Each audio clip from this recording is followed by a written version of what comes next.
Hello and welcome back to the Hopkins Experience, a channel that gives you unbiased political analysis and honest personal opinions. On this channel today, we're going to look at a video clip by Reverend Charles Onyinjo. So this priest was giving a sermon at the at the mass of the guy who threw himself or who committed suicide at Kare offices in Kisumu.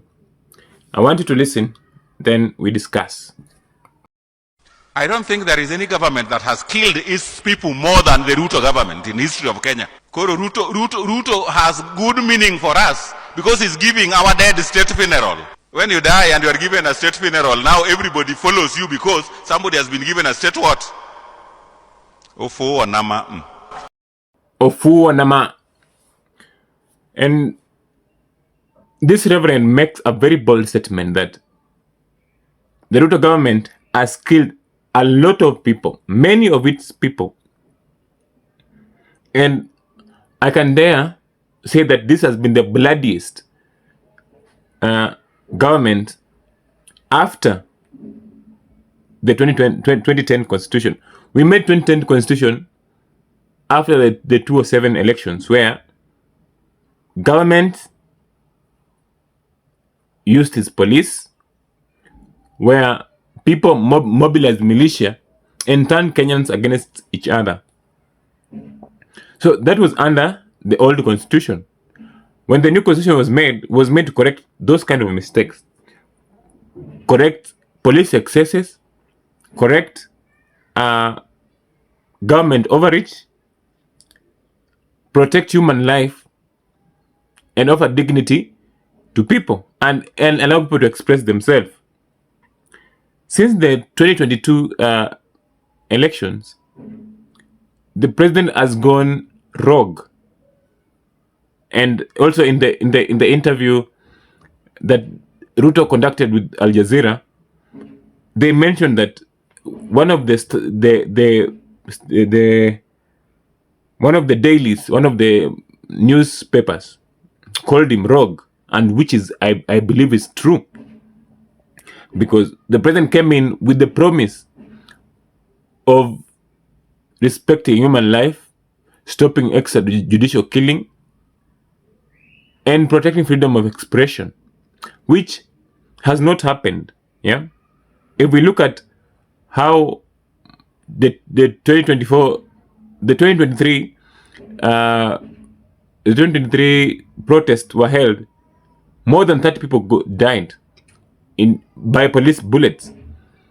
In 2024, more than 100 people died in police by government bullets.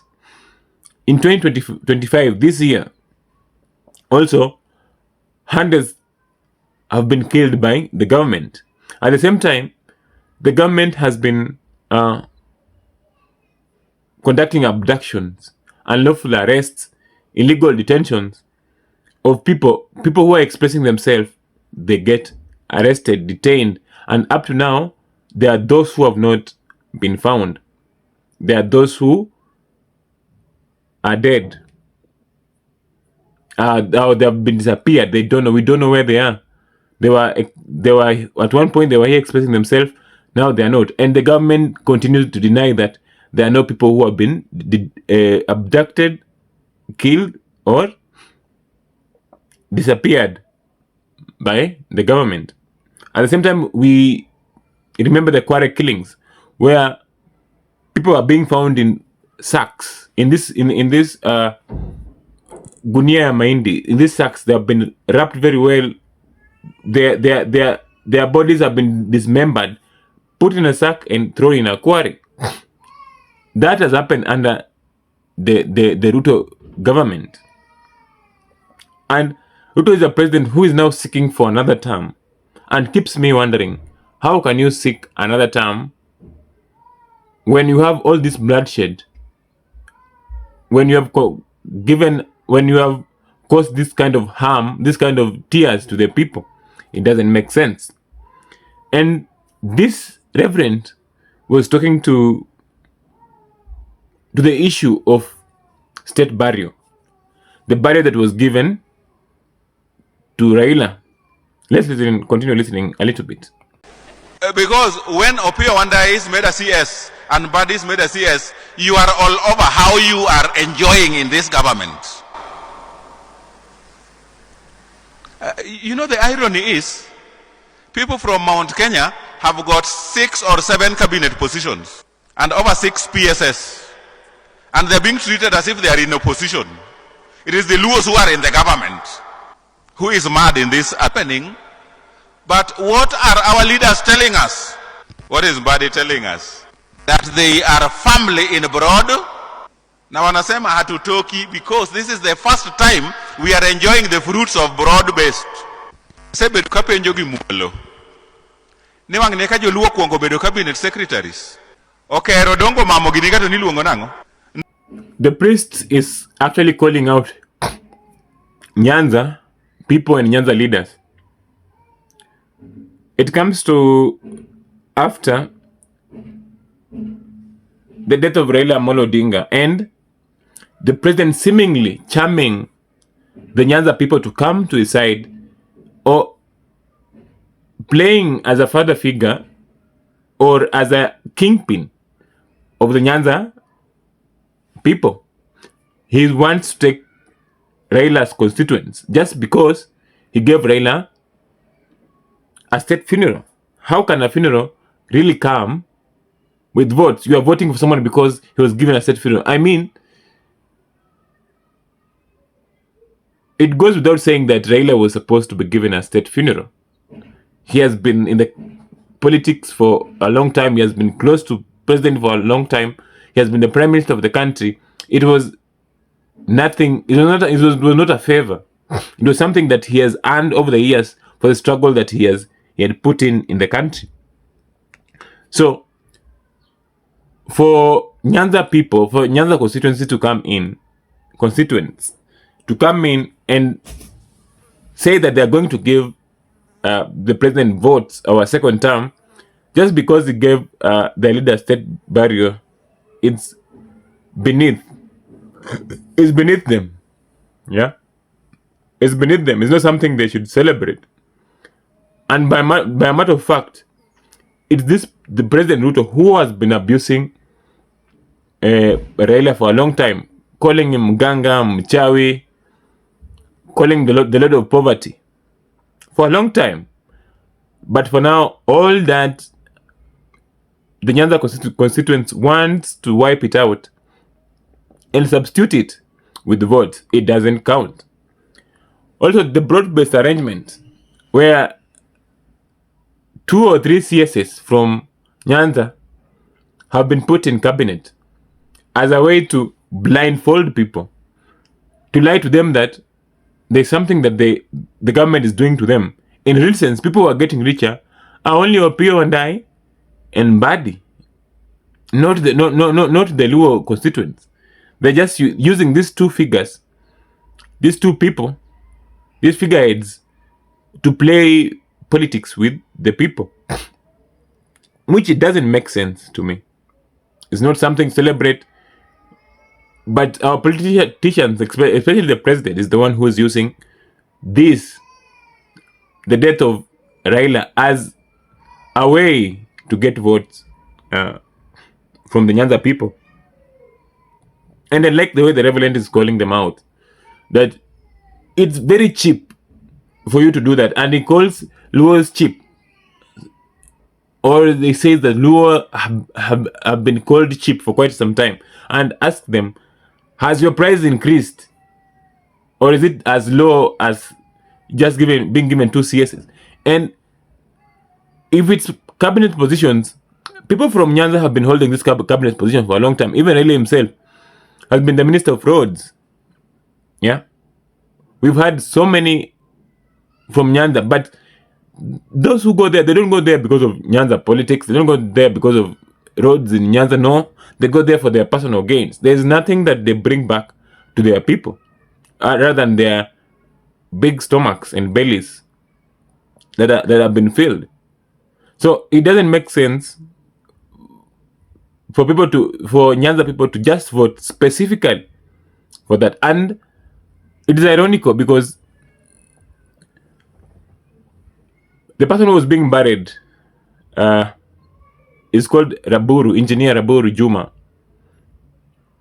He died because of the frustration from this government. The frustration that he was being taken through by the KRA, the government agents KRA, showing you how difficult it is for a private citizen to go do business. And if you compare that to those government officials who are doing business with government, their businesses seem to be thriving. They are making millions every year. If you see the vetting of these cabinet secretaries, they are the ones who got back when they were being vetted for the first time into this government, into the executive. Somebody was quoting his worth around, let's say, 200 million. During the reshuffle, after the reshuffle, or during the reshuffle, for the second appointment, their net worth finally jumps from 200 to 500 million. And we all know how the economic situation in Kenya is. And now it keeps us wondering, what kind of business are these CSs doing that gives them so much money? So when the Reverend Charles says, these positions are here for the two of them and nothing for the community, nothing for the Nyanza people have to take him serious. Because if there were hospitals in Nyanza, if there were airports in Nyanza, if there were roads in Nyanza, if there were good education in Nyanza, then we would say there's something that is coming from the government. But if just appointment of people, no, the salary goes to the family and his people. And now they also end up with corrupted hands to go and take more from the public for themselves. Yeah. So it doesn't make sense to have these people who claim that because they're now in government, the entire community of more than 5 million people is now in government. It doesn't make sense.